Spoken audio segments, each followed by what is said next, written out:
Hello friends, अभी classes में आपका स्वागत है। और आज मैं क्लास 10th के बच्चों के लिए चैप्टर 9 दूरी और ऊंचाइयाँ इसको सीखेंगे। और यहाँ पे टोटल 16 क्वेश्चन दिया है इस चैप्टर में, और टोटल मैं इस 60 क्वेश्चन को डिस्कस करूँगा। तो वन शॉर्ट वीडियो रहेगा इस चैप्टर का, चैप्टर 9 का, तो थोड़ी लंबी वीडियो होगा, तो आप धीरे धीरे करके इसको देख लीजिएगा, ठीक है। क्योंकि आपको पार्ट खोजने की ज़रूरत ना पड़े, इसलिए मैं एक ही वीडियो में कंप्लीट कर रहा हूँ इस चैप्टर को। अब सबसे पहले यहाँ पे हम लोग बेसिक चीज़ों को समझेंगे। जैसे कि मान लीजिए कोई वस्तु यहाँ पे है, जैसे कि यहाँ पे आपको एक पतंग दिख रहा उड़ता हुआ, और इसको यहाँ पे एक जो लड़की है इसको देख रही इस पतंग को। जब ये लड़की इस पतंग को देखेगी तो इसके द्वारा ये जो बन रही एक रेखा जो खींचा जा रहा है, तो इसको हम लोग क्या करेंगे, ये जो पतंग की डोर है इसको हम लोग कहेंगे दृष्टि रेखा। जो देखते हैं इसको क्या कहते हैं, दृष्टि रेखा। और उसके बाद इसके आंख से ये जो रेखा खींची गई इसको कहेंगे क्षैतिज रेखा, ठीक है। और इसके बीच में जो कोण बनेगा उसको हम लोग कहेंगे उन्नयन कोण। जब किसी वस्तु को हम लोग ऊपर की ओर देखेंगे तो हमारा क्या कौन सा कोण बनेगा, उन्नयन कोण। और ये क्षैतिज रेखा और दृष्टि रेखा के बीच के कोण को हम लोग क्या कहते हैं, उन्नयन कोण। ये चीज़ हम आपको क्यों बता रहे हैं वो आगे जैसे हम लोग चैप्टर में पढ़ेंगे तभी आपको समझ में आएगा, यूज करेंगे। एक कौन सा हो गया, उन्नयन कोण हो गया। दूसरा हम लोग क्या सीखेंगे, अवनमन कोण। अवनमन कोण क्या होता है, जब आप किसी ऊंची बिल्डिंग या कहीं से ऊंचे जगह से आप नीचे की ओर देखते हैं। जैसे कि ये एक लड़की है, नीचे एक बॉल है और इस बॉल को क्या कर रही है, देख रही है। जब ये नीचे की ओर देख रही है तो ये इसकी एक रेखा है, इसको कहेंगे दृष्टि रेखा। बस इसके आंखों की सीधी जो एक रेखा गई इसको हम लोग कहेंगे क्षैतिज रेखा। और यहाँ और इन दोनों के बीच के जो कोण बनेंगे उसको कहेंगे अवनमन कोण। चूंकि ये नीचे की ओर देख रहा है इसलिए इसको हम लोग कहेंगे अवनमन कोण। और ऊपर वाले जो पिक्चर में ऊपर की देख रही थी इसलिए इसको हम लोग के उन्नयन कोण, ठीक है। जब ऊपर से नीचे की ओर देखेंगे अवनमन कोण बनेगा, और जब नीचे से ऊपर की ओर देखेंगे तो उन्नयन कोण बनेगा। अब याद रखिएगा ये अवनमन कोण यहाँ पे जो जितना डिग्री का कोण बनेगा उतना डिग्री का यहाँ पे नीचे भी बनेगा। क्लियर है। तो ये था दो कॉन्सेप्ट जो कि आपको समझना था। और एक चीज़ और मैं आपको बता दूं कि यहाँ पे हम जो यूज करने वाले हैं साइन थीटा, कॉस थीटा और टेन थीटा, मिनिमम ये तीन का ही वैल्यू यूज होगा। तो आपको याद होगा अगर आपने पिछला वीडियो देखेंगे जो मैं क्लास 8 का चैप्टर 8 पढ़ाया था, त्रिकोणमिति, उसमें मैंने आपको बताया था कि साइन थीटा जो होता है P/H होता है। फिर मैंने आपको बताया था कॉस थीटा जो होता है B/H होता है। और तीसरा मैंने आपको बताया था टेन थीटा। टेन थीटा बराबर क्या होता है, P/B। ये मैं आपको 6 बताया था, लेकिन यहाँ पे ये तीन ही रेशियो का हम लोग प्रयोग करेंगे और इन्हीं से पूरा क्वेश्चन सॉल्व होगा, इसलिए इन तीनों को आपको अच्छी तरह से याद रखना। दूसरी बात, यहाँ पे वैल्यू जो होगा साइन थीटा, कॉस थीटा और टेन थीटा, यहाँ पे वैल्यू जो यूज करेंगे 30 डिग्री यूज होगा, या तो 60 डिग्री यूज होगा, या तो 45 डिग्री होगा, या तो 90 डिग्री होगा। क्लियर। लेकिन ज़्यादातर यहाँ पे जो हमारा यूज होगा ये 30, 45 और 60, इससे ज़्यादा वैल्यू याद नहीं करना आपको। साइन 30 डिग्री याद कर लीजिएगा, साइन 60 डिग्री याद कर लीजिएगा, साइन 45 डिग्री याद कर लीजिएगा। उसके बाद cos 60 degree, cos 30 degree, cos 45 degree, ये तीन वैल्यू आपको याद रखना है जो कि बहुत इंपॉर्टेंट इस चैप्टर को पढ़ने के लिए। तो मैं यहाँ पे आपको बता ही देता हूँ। अगर आप साइन 30 डिग्री की बात करें तो क्या होता है 1/2।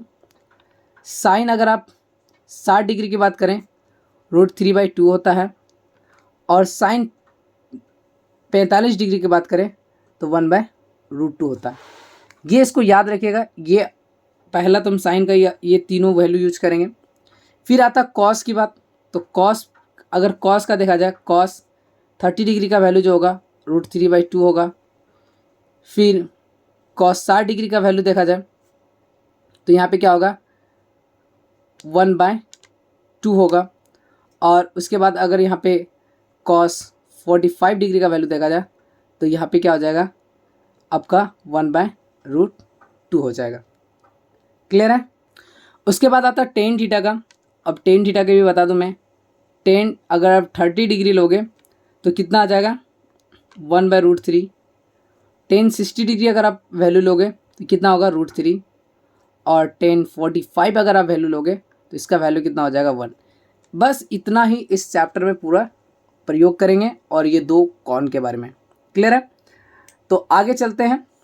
तो वीडियो के अंत तक बने रहिएगा ताकि पूरा आपको समझ में आ जाए। एक एक करके मैं थोड़ा सा लेंथी वीडियो होगा क्योंकि बड़ा क्वेश्चन है, क्योंकि प्रत्येक क्वेश्चन इस चैप्टर से 6 मार्क्स के या तो 5 मार्क्स के आपके एग्जाम में पूछे जाते हैं। यहाँ पे हमारा दिया गया प्रश्नावली 9.1 कह रहा है कि सर्कस का एक कलाकार एक 20 मीटर लंबी डोर पर चढ़ रहा है। देखिए एक 20 मीटर लंबा डोर है, पिक्चर में भी दिया है, जो अच्छी तरह से तनी हुई है, जो भूमि पर सीधे लगे खंबे के शिखर से बांधा हुआ है। देखिए शिखर से बांधा हुआ है, एक खंबा लगा हुआ है ए बी। यदि भूमि के स्तर के साथ डोर द्वारा बनाया गया कोण कितना है 30 डिग्री है, तो खंबे की ऊंचाई ज्ञात कीजिए। खंबे की क्या ऊंचाई है वो ज्ञात करना है। तो हम लोग यहाँ पे करेंगे, दिया है ये समकोण त्रिभुज एक बनाता है क्योंकि 90 डिग्री यहाँ पे देख सकते हैं। समकोण त्रिभुज ए बी सी में, समकोण त्रिभुज ए बी सी में क्या दिया गया है, ए सी बराबर, ठीक है, ये डोर बोल सकते हैं। ए सी बराबर क्या है, डोर है, रस्सी की डोर है जो 20 मीटर दिया गया है। और ए बी बराबर, ये ए बी हम लोग को क्या दिया गया, खंबा, क्या है ए बी बराबर खंबे की ऊंचाई, ये दिया हुआ है। उसके बाद थीटा हम लोग को कितना दिया 30 degree, theta equal to 30 degree. अब बेसिकली देखिए हम लोगों को दिया क्या है, ये दिया है और निकालना क्या ये। तो आप याद रखिएगा थीटा के सामने मैं आपको बताया था पी होता है, और ये तो 90 डिग्री के सामने एच होता है, और जो बच जाता है उसको हम लोग बी बोलते हैं। ये तो आपने पढ़ा भी होगा, मैं पीछे पढ़ाया भी हूँ। अब हमेशा याद रखिएगा कि क्वेश्चन में जो गिवन है, जो दिया हुआ, जैसे ये दिया हुआ और जिसको निकालना है ये पी निकालना है, तो ये देखिए किसका रेशियो होता है। तो आपको पता है साइन थीटा बराबर क्या होता है पी बटे एच। तो पी और एच का अनुपात किसका है, साइन थीटा का है। तो यहाँ पे लिखेंगे sine theta equal to P बटे क्या होता है एच। अब यहाँ पे थीटा हम लोग को मेंशन कितना है 30, आप यहाँ लिख दो साइन 30। और आप पी देखोगे तो क्या है ए और बी, तो यहाँ पे लिख दो ए बी। और एच अगर देखा जाए क्या है ए सी, तो आप यहाँ पे क्या कर दो बाय ए सी। अब आप यहाँ देखोगे साइन 30 का मैंने आपको बताया था कि वैल्यू जो होता है इसका 1/2 होता है, 1/2 लिख दिए। और ए बी का वैल्यू हम लोगों को पता है नहीं है, तो ए बी ही रहने देते हैं। लेकिन हम लोगों को ए सी का वैल्यू पता है कितना 20 मीटर, यहाँ देख सकते हैं 20 मीटर दिया है, तो आप यहाँ पे 20 कर दो। अब क्रॉस मल्टीप्लाई, इनको 20 को 1 से मल्टीप्लाई कर दो और ए बी को 2 से कर दो। तो आप डायरेक्ट आप लिख सकते हैं ए बी बराबर, ये 1 से मल्टीप्लाई होगा तो 20 हो जाएगा और ये 2 से, तो ए बी बराबर इसको 2 से कट कर देंगे तो कितना होगा 10 मीटर। और यही तो ए बी ही निकालना था। तो आप यहाँ पे लिख सकते हैं अतः खंबे की ऊंचाई ए बी बराबर कितना हो गया 10 मीटर।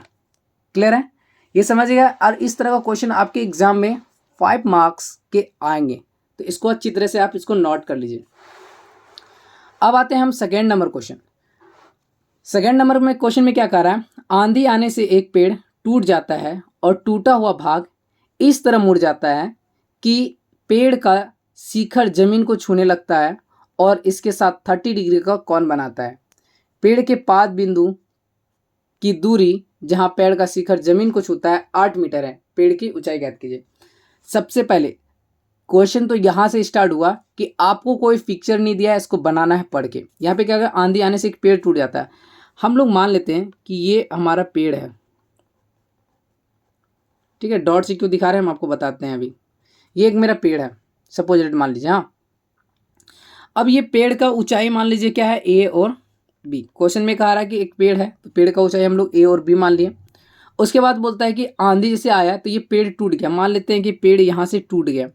अब ये टूटा हुआ कहाँ पे टूट गया, इस सी के पास टूट गया। अब बोलता है इस तरह ये टूटा हुआ भाग इस तरह मुड़ जाता है कि पेड़ का शिखर जमीन को छूने लगता है। शिखर क्या होगा, ये। अब ये टूटा तो ऐसे करके, जैसे कि मान लीजिए ये ऐसे था तो टूटा तो ऐसे करके मुड़ जाएगा, ऐसे करके। तो ये हमारा ये मुड़ गया, ये टूटा हुआ भाग यहाँ पे मुड़ गया। अब ये जो जहाँ पे ये जमीन को टच कर रहा है, ये क्या है, जमीन को टच कर रहा है। और ये जमीन पे जो टच कर रहा है तो पेड़ के पाद बिंदु, पेड़ का जो निचली हिस्सा है इसको पाद बिंदु कहते हैं, ठीक है। यहाँ से जहाँ पे टच कर रहा है जमीन को, उसकी दूरी जो बोल रहा है क्वेश्चन में, क्या बोल रहा है कि 8 मीटर है। यहाँ से यहाँ तक कितना है, 8 मीटर है। तो हम लोग यहाँ पे यहाँ से कितना दे दिया, 8 मीटर दे दिए। उसके बाद बोल रहा है कि ये इसके साथ जहाँ पे टच कर रहा है वहाँ पे 30 डिग्री का कौन भी बना रहा है। यहाँ से कितना डिग्री का बना रहा है, 30 डिग्री का। अब क्वेश्चन कह रहा है पेड़ की ऊंचाई, मतलब ए बी निकालना कि पेड़ की ऊंचाई कितनी है। तो आप सिंपल से यहाँ पे देखिए कि हम लोग यहाँ लिखेंगे चित्र से, क्योंकि ज़्यादा कुछ अगर आपको नहीं लिखना है, क्योंकि यहाँ पे लिखना होगा कि ये ABCD एक त्रिभुज है, बहुत सारी चीज़ लिखना होगा। अगर ज़्यादा नहीं लिखना है तो सिंपल से ये पिक्चर बना है तो यहाँ पे लिख देंगे चित्र से क्या है, AB बराबर क्या है, पेड़ की ऊंचाई। पेड़ की ऊंचाई लिख दें। और BC इसका नाम देते हैं D, ठीक है। BD बराबर कितना, 8 मीटर। क्लियर है। अब देखिए टूटा भाग जो AC है और CD है दोनों आपस में बराबर होगा, तो यह लिखेगा AC बराबर CD। क्यों, क्योंकि ये पेड़ का टूटा हुआ भाग है और यही वाला भाग इधर गिरा हुआ, तो AC बराबर क्या होगा, CD। और थीटा, अब यहाँ पे अब ऐसा करो कि समकोण त्रिभुज, ये जब भी बनेगा समकोण त्रिभुज बनेगा तो यहाँ लिखना है समकोण त्रिभुज BCD में, BCD में थीटा इक्वल टू कितना दिया है, 30 डिग्री। तो आप एक चीज़ देखिए, हमारे पास ये दिया हुआ है BD दिया हुआ है। सबसे पहले हम लोग निकालते हैं BC। क्या निकालते हैं, BC। BC कैसे निकालेंगे, अब देखिए थीटा के सामने वाले को P कहते हैं और 90 के सामने वाले को H कहते हैं, और जो बच गया क्या हो गया, इसको B कहते हैं। अब देखिए हमारे पास B दिया हुआ है और P निकालना, और B और P किसका अनुपात होता है, टेन थीटा का। तो यहाँ टेन थीटा बराबर क्या लिखेंगे, P/B। अब यहाँ पे थीटा हम लोग कितना 30 पुट करेंगे, 10/30 इक्वल टू P हमारा क्या है, BC। तो यहाँ पे आप BC कर दो। B हमारा क्या है, BD। तो यहाँ पे आप क्या कर दो, BD। क्लियर है। अब देखिए 10/30 का वैल्यू कितना होता है, हम अभी जस्ट बताए थे आपको कि 1/√3। वैल्यू गलत नहीं पुट करना, नहीं तो गलत हो जाएगा। तो यहाँ पे और BC कुछ नहीं दिया है तो BC एज इट इज रहने दीजिए। लेकिन BD हम लोग को कितना दिया, 8 कर दिए। क्लियर है। अब एक्चुअल हमको BC निकालना, तो ये 8 क्या होगा, इधर आ जाएगा। तो 8 को 1 से गुना करेंगे तो सिर्फ इधर क्या बच जाएगा, BC बच जाएगा। इधर BC कर दिए और 8 को 1 से गुना कर देंगे, 8 हो जाएगा। और ये √3 है तो √3। इसको हम लोग इक्वेशन 1 कर लेते हैं, ठीक है। अभी मैंने क्या, क्योंकि देखिए पेड़ की ऊंचाई जो होगा BC और इस CD का योग ही पेड़ का ऊंचाई होगा। तो इस बार हम लोग को निकालना CD। तो अभी हम लोग को BD दिया हुआ है और CD लेना है, ठीक है। चलिए यहाँ पे मैंने लाइन कर देता ताकि 2 भाग हो जाए, इधर बनाते हैं। अब देखिए हमारे पास क्या है, H दिया हुआ, H निकालना है, B दिया हुआ है। तो ये किसका अनुपात होता है, H/B किसका अनुपात होता है, तो H/B जो हमारा अनुपात होता है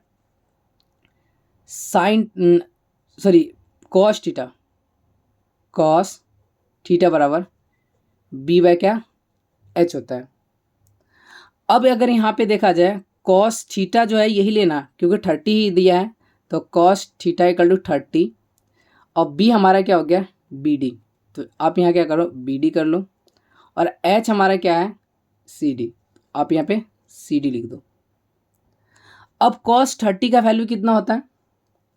cos 30 का वैल्यू होता है √3/2। और हमारे पास BD कितना दिया है? BD दिया है 8, तो यहाँ पे 8 कर देंगे। और CD कुछ नहीं दिया है, तो यहाँ पे एज इट इज CD लिख देंगे। अब यहाँ पे आप क्या करो कि 8 को 2 से गुना करो और CD को √3 से, √3 को CD से करेंगे √3 इंटू CD, और 8 को 2 से करेंगे 8 गुने 2। अब यहाँ देखिए 8 दूना कितना हो गया? 16। उसके बाद यहाँ पे CD है, √3 मल्टीप्लाई में था, इसको क्या कर दिए? डिवाइड में, और इसको इक्वेशन हम लोग क्या मान लिए? 2 मान लिए। क्लियर है यहाँ तक? अब यहाँ पे देखिए समीकरण 1 और 2 को जोड़ दीजिए। समीकरण 1 + 2 करने पर, अब समीकरण 1 और 2 को क्यों करेंगे ऐसा? क्योंकि देखिए अब जो पेड़ की जो ऊंचाई होगा मेरा BC और ये CD होगा, ये हम डॉट डॉट दिखाएं, यही वाला टूटा हुआ भाग है ना। ऐसे हम आपको क्या बताएं? AC बराबर CD, AC बराबर क्या है? CD है। तो जो CD का वैल्यू होगा वही AC का वैल्यू होगा, तो हम लोग CD ही ले लेते हैं। और हम लोगों के पास CD है और यहाँ BC भी है, ये BC और CD दोनों है, दोनों को जोड़ेंगे पेड़ की ऊंचाई हो जाएगा। तो हम लोग लिख देंगे BC बराबर की इधर वाला BC और बराबर की इधर वाला CD, दोनों ले लीजिए। अब BC हमारा 8√3 और बराबर की इधर वाला CD हमारा 16√3। अब सिंपल से देखिए, अगर आप BC प्लस CD करेंगे तो ये CD और AC दोनों आपस में बराबर है। तो चलिए हम लोग क्या करते हैं, CD के जगह हम लोग AC लिखते हैं, CD के जगह AC लिखते हैं। तो यहाँ पे लिखेंगे BC प्लस CD के जगह हम लोग AC लिखेंगे, और इन दोनों का एलसीएम करेंगे, कितना होगा? √3। अब ये √3 लिखें। अब दोनों नीचे √3 है, तो ऊपर एज इट इज जोड़ देना, 8 + 16 कर देना है। अब हमारे पास BC प्लस AC है, तो देखिए BC प्लस AC तो क्या हो जाएगा? AB हो जाएगा, जोड़ेंगे BC को AC के साथ जोड़ेंगे, क्या हो जाएगा? AB हो जाएगा। और AB हमारा क्या? पेड़ की ऊंचाई है। तो यहाँ पे हम लोग लिख सकते हैं AB बराबर 8 और 16 कितना हो गया? 24। रूट कितना हो गया? 3। अब ये इस यहाँ पे हम लोग क्या कर सकते हैं? हर का परिमेयकरण, यहाँ पे क्या करेंगे? हर का परिमेयकरण करने पर, चलिए इधर जगह नहीं है, हम यहाँ पे कर लेते हैं, ठीक है। आप यहाँ पे देख लो, तो AB बराबर 24√3 था। अब नीचे जो नंबर आता है ना, उसी से ऊपर नीचे मल्टीप्लाई करते हैं हर का परिमेयकरण करने के लिए। तो AB बराबर जो हो गया हमारा 24√3, और √3 क्या हो जाता है? 3 हो जाता है। अब 3 से आप इसको कट करोगे तो 8 बार में, तो AB बराबर क्या हो जाएगा? 8√3 मीटर, और यही जो हमारा पेड़ की ऊंचाई होगा। तो ये उम्मीद करते हैं कि आपको समझ में आ गया होगा।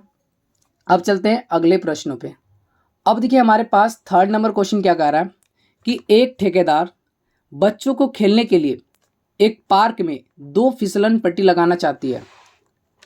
5 वर्ष से कम उम्र के बच्चों के लिए वह एक ऐसी फिसलन पट्टी लगाना चाहती है जिसका शिखर 1.5 मीटर ऊंचाई पर हो और भूमि के साथ 30 डिग्री के कोण पर झुका हो, जबकि इससे अधिक उम्र के बच्चों के लिए वह 3 मीटर ऊंचाई पर एक अधिक ढाल फिसलन पट्टी लगाना चाहती है जो भूमि के साथ 60 डिग्री कोण बनाती है। प्रत्येक स्थिति में फिसलन पट्टी की लंबाई ज्ञात कीजिए।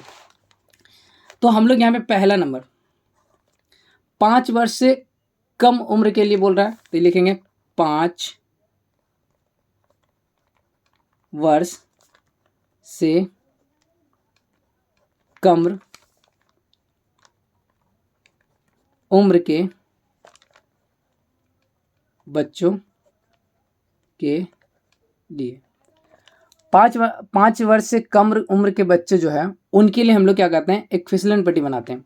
तो फिसलन पट्टी कैसे होता है? जो झूलने के लिए बनाया जाता है ना, फिसलने के लिए, तो आपको पता होगा कि ऐसे बनता है। इस तरह का फिसलन पट्टी बनता है जिसमें कि बच्चा इसमें फिसलता है, ये वाला पार्ट्स में, ठीक है। और ये एक खड़ी होता है 90 डिग्री पर, इसका नाम देते हैं ए, इसका नाम देते हैं बी, इसका नाम देते हैं सी। अब 5 वर्ष के बच्चे का है तो इसकी जो ऊंचाई है, ये कितना ऊंचाई है, 1.5 मीटर ऊंचाई है। और यहाँ पे कौन जो बना रहा है, कितना डिग्री का बना रहा, 30 डिग्री का कौन बना रहा, क्लियर है। अब यहाँ पे जो AC है, ये जो है हमारा फिसलन पट्टी की लंबाई है, यही हम लोग को निकालना है। तो हम लोग लिखेंगे चित्र से समकोण त्रिभुज ABC में थीटा कितना दिया है, 30 डिग्री। तो हम लोग को निकालना है क्या, AC निकालना है। तो हम लोग को दिया है AB बराबर 1.5 मीटर, और ये AB हमारा है क्या, ऊंचाई, ठीक है। और हम लोग को ये AC जो है फिसलन पट्टी क्या है, फिसलन पट्टी की लंबाई है, क्या है, लंबाई।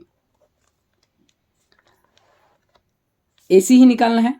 तो आपको पता है थीटा के सामने वाला P हो गया और 90 के सामने वाला H। तो ये P और H, P दिया हुआ है, H निकालना है। तो ये किसका रेशियो होता है, साइन थीटा। तो यहाँ लिखेंगे sine theta equal to P बटे क्या, H। अब यहाँ पे थीटा कितना है, साइन थीटा, थीटा हम लोग को कितना दिया, 30, तो 30 डिग्री लिखेंगे। P हमारा क्या है, AB मतलब 1.5, AB लिखेंगे। और H हमारा क्या है, AC, तो AC लिखेंगे। अब यहाँ पे देखिए कि साइन 30 का वैल्यू होता है 1/2, तो 1/2 लिख दिए। और AB की लंबाई हमारा कितना दिया, 1.5, तो 1.5। और AC तो हम लोग को नहीं पता, AC निकालना है। तो AC को 1 से मल्टीप्लाई कीजिएगा तो क्या होगा, AC। और 1.5 को 2 से मल्टीप्लाई कर देना है क्योंकि ये इससे मल्टीप्लाई हो जाएगा। तो AC बराबर क्या हो गया, 3 मीटर। तो 5 वर्ष से कम उम्र के बच्चों के लिए कितनी लंबाई होगी फिसलन पट्टी की, 3 मीटर। अब हम लोग यहाँ पे बनाएंगे 5 वर्ष से कम उम्र के बच्चों के लिए, ज़्यादा उम्र के बच्चों के लिए, 5 वर्ष से अधिक उम्र के बच्चों के लिए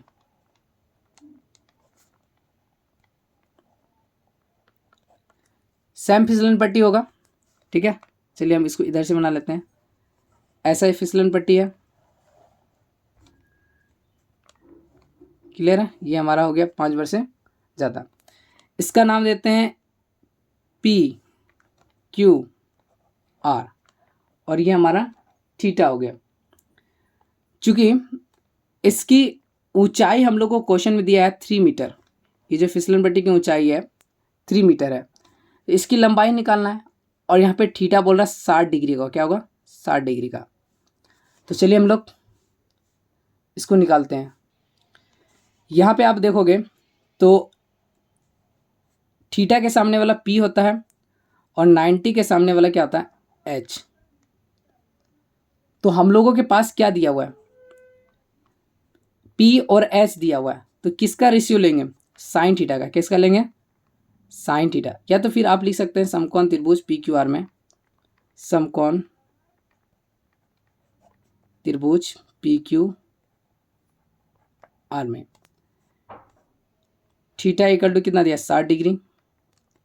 और PQ बराबर क्या है, ये जो हमारा फिसलन पट्टी की ऊंचाई, फिसलन पट्टी की ऊंचाई है,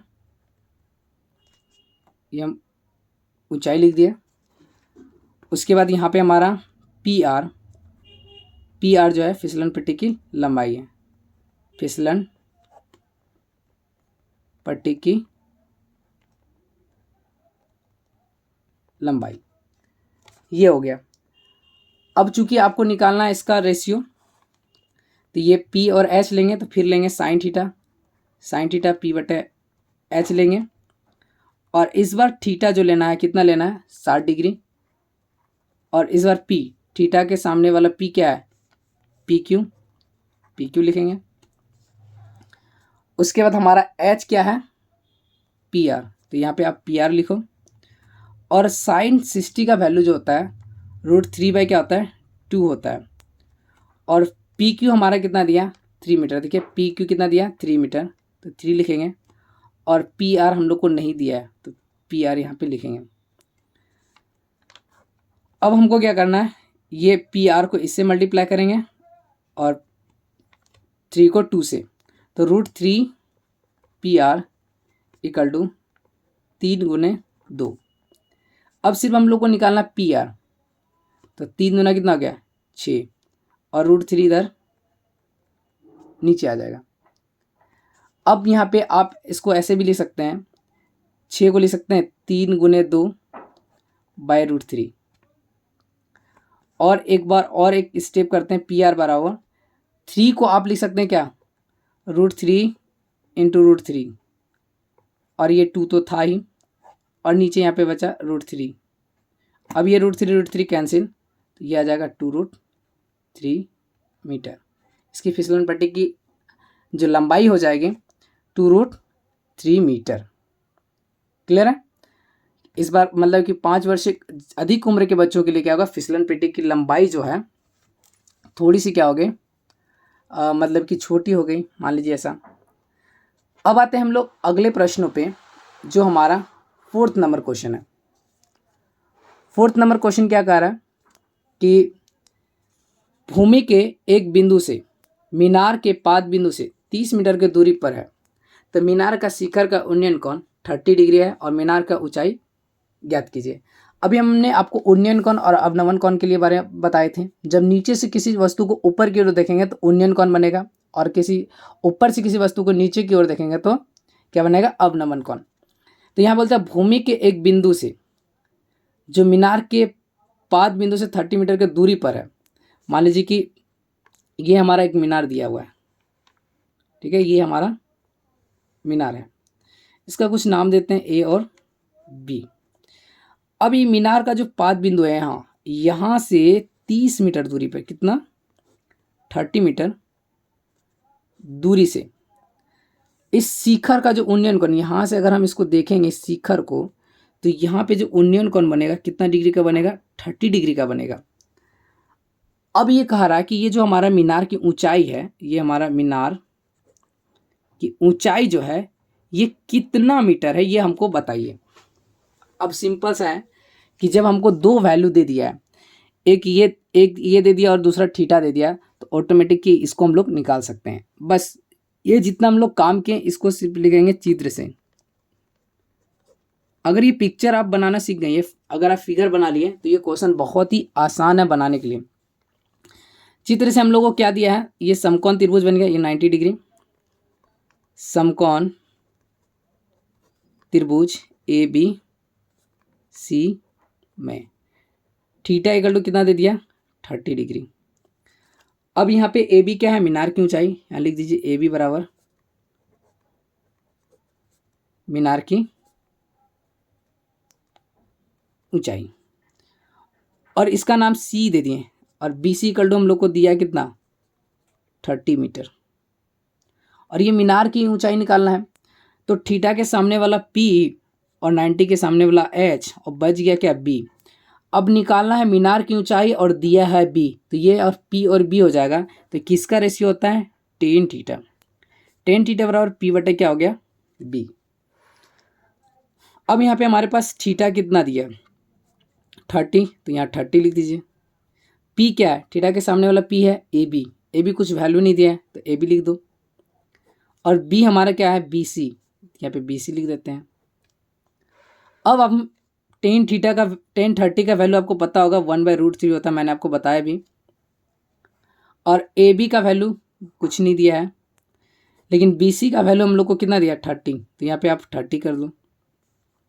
अब क्या करेंगे 30 को इधर ले आते हो, तो इधर क्या बच जाएगा सिर्फ AB बच जाएगा, तो हम लोग यहाँ लिखेंगे AB इक्वल टू, ये 1 से 30 को मल्टीप्लाई करेंगे 30, और नीचे आ जाएगा √3।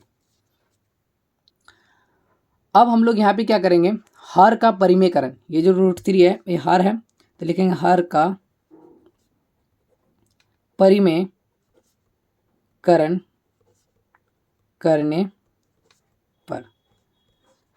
तो ए बी बराबर 30√3, इन नीचे √3 है तो हर का परिमेयकरण करेंगे, सेम ऊपर नीचे लिखेंगे, ऊपर भी √3 नीचे भी √3। अब देखिए हमारे पास ए बी इक्वल टू 30 को √3 से मल्टीप्लाई करेंगे, 30√3। अब √3 और √3 कितना हो गया, 3। अब 3 से इसको कट कर दिए, कितने टाइम्स में, 10 टाइम्स में। तो ए बी बराबर जो हमारा आ गया 10√3 मीटर। और ये हमारा 10 ए बी जो हमारा क्या है, मीनार की ऊंचाई है। तो आप यहाँ पे आप लिख सकते हैं, अतः मीनार की ऊंचाई बराबर क्या होगा, 10√3 मीटर। क्लियर है। ये हम लोग 4th नंबर क्वेश्चन को डिस्कस किए। अब आते हैं हम लोग 5th नंबर क्वेश्चन और उनको ध्यान से देखते हैं। ये रहा हमारा 5th number question. 5th number question क्या कह रहा है, भूमि से 60 मीटर ऊंचाई पर एक पतंग उड़ रही है। यहाँ पे मान लीजिए एक पतंग है, जैसे क्वेश्चन बोल रहा है इसको हम लोग नोट करते हैं। यहाँ पे एक हमारा मान लीजिए पतंग क्या है, उड़ रही है, और ये भूमि से कितनी ऊंचाई पे है, इसकी ऊंचाई यहाँ से हम लोग को बता दिया कि ये जितना दूरी पे उड़ रहा है इसका ऊंचाई है 60 मीटर। दिख रहा है, इसका यहाँ से यहाँ तक हम लोग 60 मीटर दिया है, ये क्या है, ऊंचाई है। फिर अब पतंग पे लगी डोर को अस्थायी रूप से भूमि के एक बिंदु से बांध दिया गया। मान लीजिए यहाँ से पतंग जब भी उड़ेगा ऐसे उड़ेगा, सीधा तो उड़ेगा नहीं, ऐसे उड़ेगा। इसको यहाँ पे जो बांध दिया है, एकदम यहाँ पे जमीन से इसको क्या करते हैं, बांध दिया गया कस करके। और भूमि के साथ डोरी का, ये जो भूमि है इसके साथ डोरी का जो झुकाव है कितना डिग्री का यहाँ पे बन रहा है, 60 डिग्री का। तो माना कि डोरी में कोई ढील, डोरी का जितनी लंबाई है उतनी है, इसमें कोई ढील नहीं दे रहे हैं, मतलब कि इसको, और इसका जो धागा है खुला नहीं छोड़ रहे हैं। तो ये डोरी की जो लंबाई है, ये है डोरी की जो लंबाई है, इसी को निकालना है कि डोरी की लंबाई कितना है। बस अब जैसे कि मेरा पिक्चर बन गया, तो सिंपल सा ये मेरा समकोण त्रिभुज होगा। इसका नाम दीजिए ए, ये मेरा बी और ये सी। डोरी तोरी भूल जाइए, अब हमको ए सी निकालना सिंपल सा। और यहाँ पे 90 डिग्री का कोण बन गया। तो हम लोग लिखेंगे चित्र से, क्या लिखेंगे, चित्र से। चित्र से हम लोगों को क्या है, समकोण त्रिभुज ए बी सी में, यहाँ लिखेंगे समकोण त्रिभुज ए बी सी में थीटा कितना दिया है, 60 डिग्री। ए बी क्या है, ऊंचाई है। और यहाँ पे ए सी हम लोग को निकालना है। ए सी क्या है, डोरी की लंबाई, और यही तो हम लोग को निकालना है। तो आप यहाँ पे देखिए, थीटा के सामने वालों को हम क्या बोलते हैं, पी, और 90 के सामने वाला एच, और यही दोनों का रेशियो लेना पी और एच का, क्योंकि ये निकालना ये दिया हुआ है। तो किसका होता है, साइन थीटा। तो लिखेंगे sine theta equal to P बटे एच। अब देखिए साइन थीटा, थीटा कितना दिया हम लोग को, 60, यहाँ पे 60 लिख दीजिए। पी कितना है, पी थीटा के सामने वाला पी मतलब ए बी है, और एच 90 के सामने वाला एच ए सी है। अब यहाँ पे वैल्यू पुट कर दिए, साइन 60 डिग्री का वैल्यू होता है √3/2, और ए बी क्या देखिए, ए बी कितना दिया है, 60 मीटर, 60, और ए सी कुछ नहीं दिया है, ये तो निकालना है, तो ए सी लिख दीजिए। अब इसको सॉल्व करना हमको, ए सी को √3 से मल्टीप्लाई कर दीजिए, तो √3 ए सी, और 60 को 2 से मल्टीप्लाई कीजिए, 60 गुना 2। अब देखिए ए सी बराबर 60 को 2 से मल्टीप्लाई करेंगे 120, और √3 मल्टीप्लाई में था तो इधर आ गया डिवाइड में। अब आप एक काम कर सकते हैं, ये हर है, हर का परिमेयकरण कीजिए, हर का परिमेयकरण करने पर। तो आप यहाँ लिख सकते हैं ए सी बराबर 120 √3 गुना, √3 मल्टीप्लाई में ऊपर नीचे करना है, कोई दिक्कत नहीं। तो अब यहाँ पे आपका जो हो जाएगा AC बराबर 120 √3 क्या होगा 3। अब इसको 3 से काटेंगे कितना होगा 40। तो आपका AC बराबर जो हो गया 40 √3 मीटर। और यही तो हमारा ऊंचाई है, यही आंसर आ गया। आप यहाँ पे छोड़ दीजिए, या तो लिख सकते हैं अतः डोर की लंबाई बराबर 40 √3 मीटर। तो ये था हमारा, बोल सकते हैं 5 नंबर क्वेश्चन। अब आते हैं हम लोग 6 नंबर क्वेश्चन। 6 नंबर क्वेश्चन में क्या कह रहा है कि एक 1.5 मीटर लंबा एक लड़का है। चलिए हम मान लेते हैं कि ये लड़का की ऊंचाई है, तो यहाँ से यहाँ तक पूरे लड़के की ऊंचाई होगा ये 1.5 मीटर। तो इधर भी लड़का की ऊंचाई 1.5 मीटर। क्लियर है। अब बोलता है एक लड़का 30 मीटर ऊंचे भवन से, 30 मीटर ऊंचे भवन, ये भवन है हमारा, ठीक है 30। तो भवन की ऊंचाई यहाँ से नापी जाएगी क्योंकि लड़का इतना दूर तक खड़ा है। अब ये लड़का कुछ दूरी पे खड़ा, भवन से कुछ दूरी पे खड़ा है। जब वह ऊंचे भवन की ओर जाता है, ठीक है, ऊंचे भवन, यहाँ पे जो ऊंचे भवन है इधर आगे की ओर चलता है, तो उसकी आंख से भवन के शिखर का उन्नयन कौन। पहले जब लड़का देखता था यहाँ पे था, तो ये लड़का का कौन बन जा रहा था 30 डिग्री। अब धीरे धीरे क्या क्या देखते हुए इसको देख भी रहा है और आगे भी चल रहा है। तो आगे आने के बाद यहाँ पे पहुँच गया लड़का, तो यहाँ पे इसका बोल रहा है कितना डिग्री कौन बन गया, यहाँ पे 60 डिग्री का। क्लियर है। अब बोलता है ये बच्चा जो यहाँ पे था, इसका नाम देते हैं A, इसका नाम B, इसका नाम C, इसका नाम D, इसका नाम E, इसका नाम F। ये बच्चा D से जो C तक आया कितना दूरी चला, मान लीजिए X दूरी तक चला होगा, तो ये निकालिए। और यहाँ से यहाँ तक हम इसको Y मान लेते हैं, कोई दिक्कत, BC से। अब यहाँ पे सिंपल सा एक देखिए कि अब हमारा जो ऊंचाई है, टोटल ऊंचाई हम लोग को यहाँ से यहाँ तक दिया 30 मीटर। ये देखिए, क्योंकि भवन जो हमारा ज़मीन से नापा जाएगा, क्योंकि लड़का तो यहाँ से खड़ा है, तो ये पैर है, यहाँ आँख, वो देखेगा तो आँख से नहीं दिखेगा, पैर से नहीं दिखेगा, इसलिए इसका उन्नयन कोण यहाँ से हम लोग ले लिए। अब यहाँ पे हम लोग इतना चीज़ को लिखने से अच्छा है कि सिर्फ आप लिखो चित्र से। चित्र से क्या है, भवन की ऊंचाई क्या है, भवन की ऊंचाई A और F है, क्या है AF, और इसकी लंबाई कितना दिया 30 मीटर, 30 मीटर है ना। लेकिन हमारा जो काम होगा सिर्फ इतने दूरी पे होगा। तो लड़के की ऊंचाई इसके नीचे है, तो यहाँ लिखेंगे लड़के की ऊंचाई,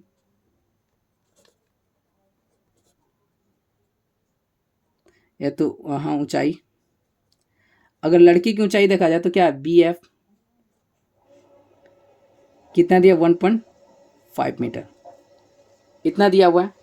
लेकिन अब हमको चाहिए सिर्फ AB, तो AB हम लोग निकालेंगे, AB इक्वल टू कितना होगा, AB इक्वल टू BF में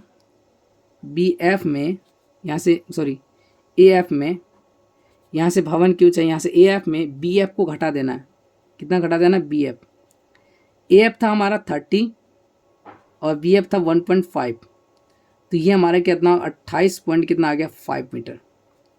अब इसकी जो ऊंचाई यहाँ से हमको यहाँ तक लेना है 28.5, बस, इधर नीचे का कोई ज़रूरत नहीं है, ठीक है, ये लिख लिए। और CD बराबर X, और ये तो चित्र में मेंशन है ही। अब आपको क्या करना है, ये त्रिभुज पहले काम करना, समकोण त्रिभुज ABC में लेते हैं, तो यहाँ लिखेंगे समकोण त्रिभुज ABC में। अब थीटा ले लो, कितना 60 डिग्री इसका दिया है, 60 डिग्री ले लो। हम दो भाग में बांट देते हैं, ताकि एक भाग इधर बनाएंगे फिर दूसरा भाग इधर। अब एक्चुअल हमको ये दिया हुआ है, ये Y निकालना है। तो देखिए थीटा के सामने वाला P और ये B होता है, बार बार आपको बताने की ज़रूरत नहीं है, आप तो समझ में आ गया होगा। तो यहाँ लिखेंगे tan थीटा, P/B किसका रेशियो होता है tan थीटा का, tan थीटा लिख दिए। अब यह टेन थीटा, थीटा का वैल्यू यहाँ पे कितना 60 डिग्री है, 60 डिग्री लेते हैं। पी क्या हो गया, यहाँ पे थीटा के सामने वाला पी हो गया ए बी, और बी हमारा क्या हो गया बी सी, यहाँ लिख दिए। अब टेन 60 का वैल्यू आपको भी पता है क्या होता है √3, और ए बी का जो वैल्यू हमारा होगा, ए बी कितना है 28.5 दिख रहा है आपको, तो यह 28.5 ले लीजिए। और बी सी को हम लोग क्या माने वाई, तो आप यहाँ पे क्या ले लो वाई। अब हमको वाई निकालना है, सिर्फ वाई, ये वाई इधर आ जाएगा, तो 28.5 और √3 इधर आ जाएगा, तो √3 आ जाएगा। इसको इक्वेशन अभी 1 मान लीजिए, कोई दिक्कत। ये हमने वाई निकालनी है। अब दूसरा हम लोग को एक्स निकालना है, तो इस बार समकोण त्रिभुज लेंगे ए बी डी, समकोण त्रिभुज ए बी डी में, और इस बार जो थीटा बनेगा ये कितना होगा 30 डिग्री, तो यहाँ पे आप 30 डिग्री ले लो। अब यहाँ पे देखिए एक्चुअल हम लोग को ये दिया हुआ ए बी और पूरा ये बी डी निकालना है, तो ये इसमें भी टेन थीटा लेंगे, टेन थीटा बराबर पी बटे बी होता है। अब टेन थीटा, थीटा इस बार हमारा 30 डिग्री है ना, यहाँ देखिए, और पी हमारा क्या हो गया ए बी, और इस बार बी जो हमारा हो गया B C plus C D हो गया, तो यहाँ पे लेंगे B C plus C D लिख देते हैं। और टेन इस बार 30 का वैल्यू मेरा 1/√3 होगा, और ए बी तो हमारा 28.5 है ही, तो 28.5 आप लिखेंगे, और बी सी हमारा वाई है और ये एक्स है, तो वाई प्लस एक्स लिख दिए। क्रॉस मल्टीप्लाई इनको इनसे मल्टीप्लाई कर देते हैं, तो x plus y, y plus x लीजिए या एक्स प्लस वाई एक ही बात हुआ, और ये 28.5 ये √3 इधर मल्टीप्लाई हो जाएगा, तो √3 हो जाएगा। अब इसको इक्वेशन 2 मान लो, यहाँ पे काम खत्म। अब देखिए यहाँ पे y है, यहाँ पे भी y है, यहाँ पे x है, x निकालना है, तो इस बार क्या करते हैं समीकरण 1 और 2 लेते हैं। चलिए इधर से करते हैं, समीकरण 1 और 2 से यहाँ से आगे गए। समीकरण 1 और 2 से क्या देखते हैं, ये x रहने देते हैं, प्लस y है, तो y का वैल्यू समीकरण 1 में क्या 28.5 है, तो 28.5 बाय √3 कर दीजिए, और इधर जो था 28.5 √3 रहने देते हैं, कोई दिक्कत नहीं। अब यहाँ पे देखिए एक्चुअल हमको सिर्फ x निकालना है, तो ये देखिए 28.5 √3 था, ये प्लस में था तो इधर आ जाएगा 28.5 √3। अब यहाँ नीचे कुछ नहीं तो क्या हो जाएगा 1, तो x बराबर, अब देखिए ये इन दोनों का एलसीएम करोगे तो √3 हो जाएगा, जब इन दोनों का मल्टीपल √3 लिखे तो ये इनसे मल्टीप्लाई हो जाएगा, तो देखिए 28.5 ये √3 है, और ये √3 से भी मल्टीप्लाई हो गया, माइनस ये 28.5 को 1 से कर देंगे तो 28.5 आ जाएगा।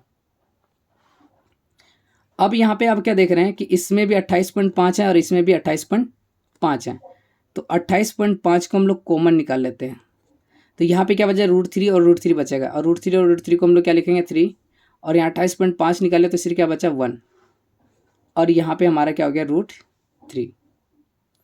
अब एक काम कर सकते हैं, यहाँ पे x बराबर 28.5 गुने 3 को 1 से 1 घटाएंगे तो कितना होगा 2, और नीचे क्या हो जाएगा √3। अब एक काम और कर सकते हैं, इस √3 का आप क्या हर का परिमेयकरण कर सकते हैं, तो चलिए अब इधर हम लिखते हैं, इसको ध्यान से देखिएगा, हर का परिमेयकरण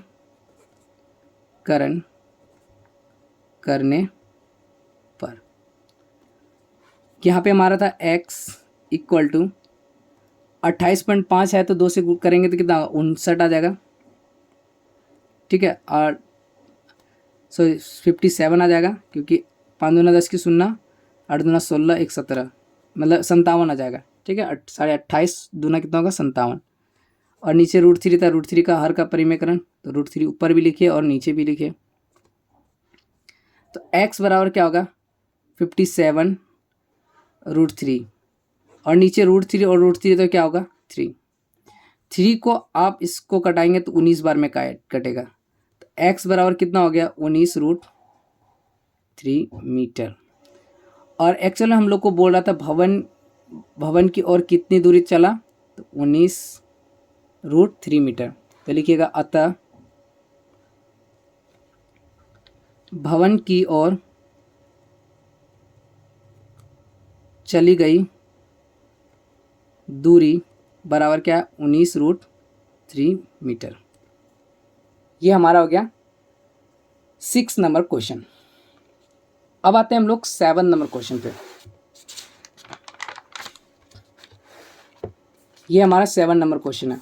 क्या कह रहा है 7 मीटर के एक बिंदु से 20 मीटर के भवन के सिर पर लगी तल और के कोण 45 और 60 है मीनार की ऊंचाई। यहाँ पे क्या कि भूमि एक बिंदु से, ठीक, सॉरी, क्या कि एक बिंदु से 1 मीटर भवन के सर पर एक मीनार, मतलब एक भवन हमारा 20 मीटर, एक ये है, ठीक, इसकी 20 मीटर। ओके, अब भवन के ऊपर